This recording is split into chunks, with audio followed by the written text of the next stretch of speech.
Chapter 41, Episode 10, Final. My room went white for a moment. When I officially returned, I saw that we were in what looked like a control room. Colonel Snowcap had his back to me when we were dropped in, standing behind the twins as they watched the monitor.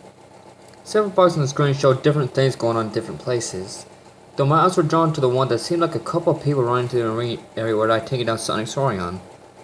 That was when another person walked in front of me from my side. Well, weed. Eventually, it was still weird for me to think that I had a partner.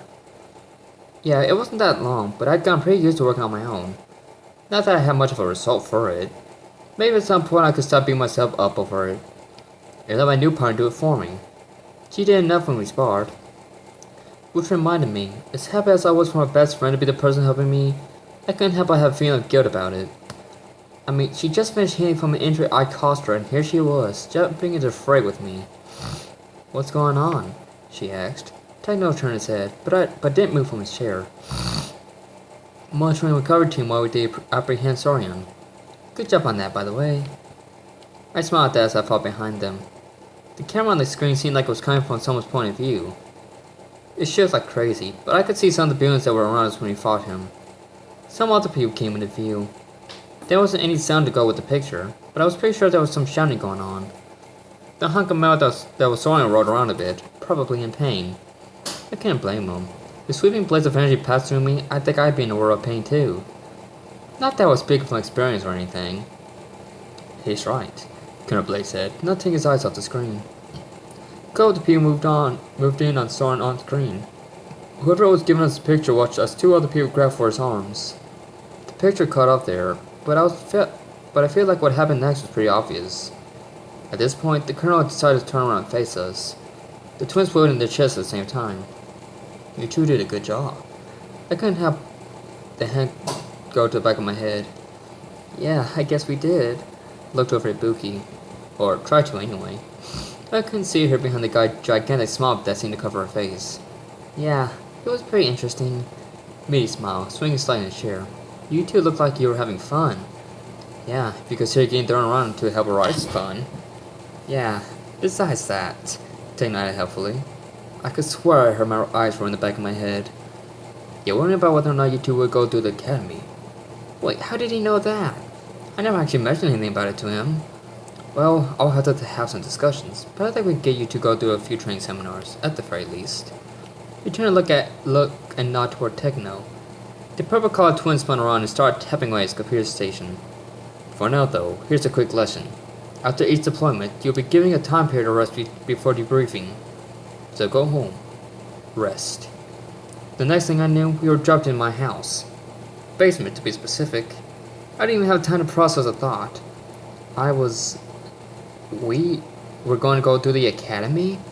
Between the stars that were still in my eyes from Trent's server dropping us, exhaustion finally setting in from the battle, and the being some of that I was going to be a full-fledged Maverick Hunter. Ah! It was all I could do to just stumble away into a chair and sit down. Thankfully, for once, my leg was just fine after everything that happened.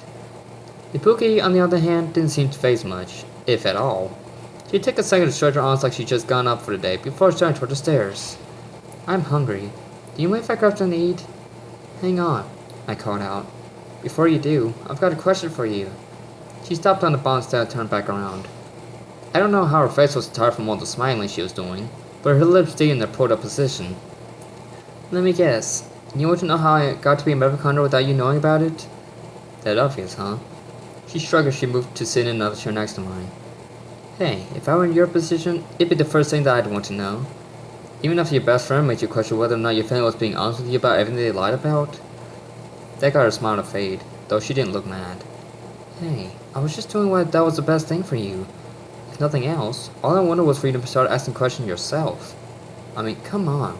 Didn't it seem awfully convenient that your parents had secret identities that had to be the two people who saved the world from itself?" I raised an eyebrow. This coming from a girl who's raised in a town that teaches everyone living there to lie. She laid at me after that one. "Ooh, that was low." "Low, girl." I grinned a little at that. "To be fair, that's our lifestyle. A lifestyle you want to get away from. Such savagery, If I didn't know any better, I'd think you were trying to make me mad." I rolled my eyes. "One, stop calling me that." 2? I'm not. I'm just pointing things out that you've said in the past that just have to be coming back to bite you in the backside. This time she raised an eyebrow. How was any of that biting me in the backside? I had no answer to that. Looking back at it for a minute, I realized I was just talking on autopilot. Yes, that's what I thought. Now, do you want to hear my tragic origin story or not? What's that job about how you became a Maverick Hunter? Oh, shut up. Answer the question. Another eye roll. Fine. Regale me. She straightened up in her chair.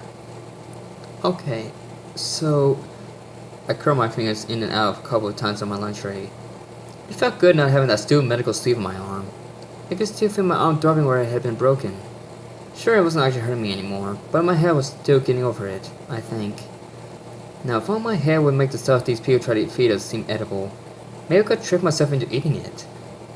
I weaved my way through the crowd of other students at the cafeteria, making my way toward a specific table. While I walked, I thought about how my day went. It took longer than I thought to get back to the village and talk to the master. He wasn't thrilled by the idea at first, but something went with him while I was there. Admitted I was trying to help a friend of mine, and that seemed to get his attention. He asked me about this friend, which I'll admit caught me off guard. For some reason, I didn't think he'd ask me about them. I didn't know whether or not it was okay for me telling him that it was Iris, so I decided I'd give him her code name. Boy, I wish I was there to see his eyes light up. Don't get me wrong, he's normally a cheerful guy, but something about the name Zero just seemed to spark something in him. About an hour later, I was walking through a sea of students to where my friend was sitting armed with a death pill with information. Once I was in shot of Iris, I could see that she had some interesting company. Cecilia Burkina had, for whatever reason, decided to mess with Iris by having lunch with her. At least I could see her shiver when she made the soul-crushing mistake of taking a bite of one of the scoop served nutrient cubes. And it makes me sad that's what these things are actually called. Ugh. The closer I got, the more easily I could see that Burkina was working to get under Iris' skin, and she was doing a good job of it. A couple of seconds and I was about able to defuse the situation before it exploded and another fight broke out. That was the last thing either of these two needed, even if I wasn't a fan of Ms. Burkina.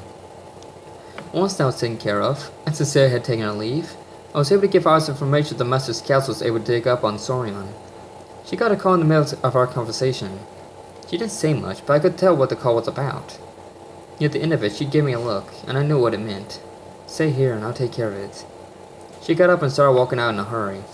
She wasn't paying attention to her surroundings, which made it easy for me to follow her. She found herself a secluded spot, a small walk, and a couple of corners around the cafeteria hall. Nobody was around to see her turn into a beam of light and teleport out to wherever the Maverick attack was happening. I rolled my eyes. I got the feeling she was just trying to pat this out.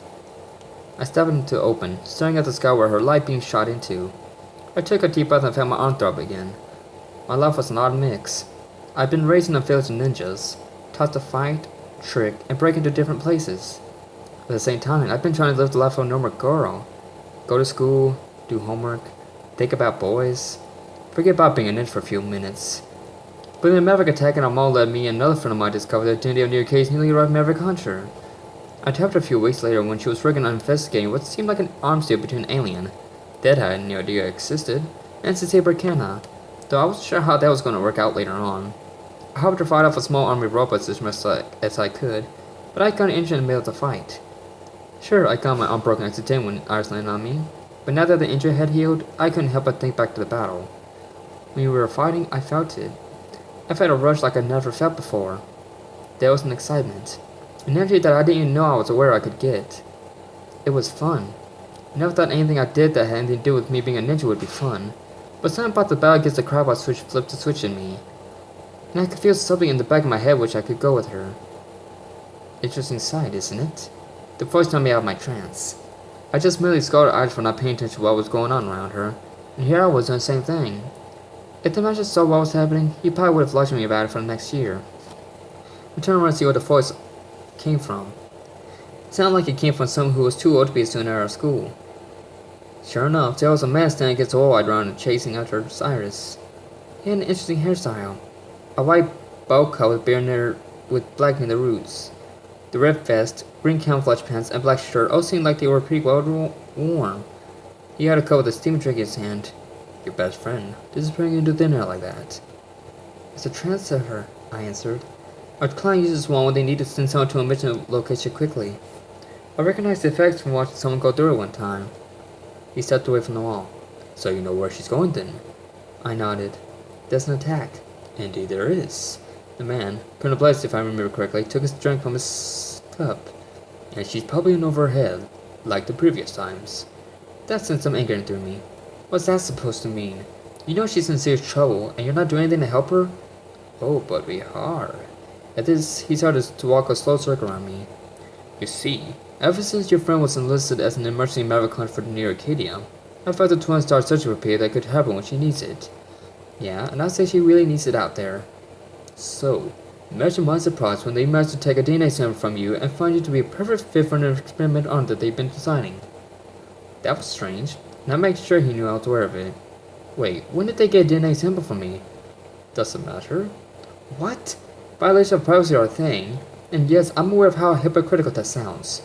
Before I said anything, though, he reached to a plug on his vest and pulled out a watch. I raised an eyebrow at it, though it took me a second to give it a look.